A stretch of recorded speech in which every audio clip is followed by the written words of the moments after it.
અને કાદાતા ને મકાસુ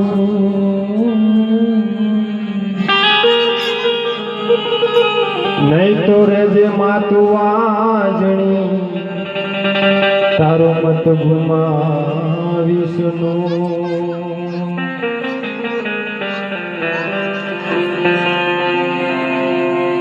ઉર્મી બેનના દીકરા શું કહેતા હોય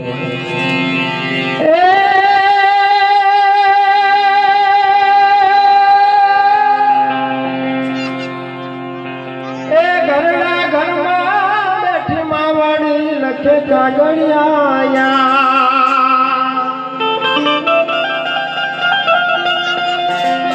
એ ઘરના ઘરમાં બેઠી માવલડી લખે કાગળિયા એ જઈ કે જો મારા એ દીકરાને કોઈ જઈ કે જો મારા એ દીકરાને કોઈ સંભાળે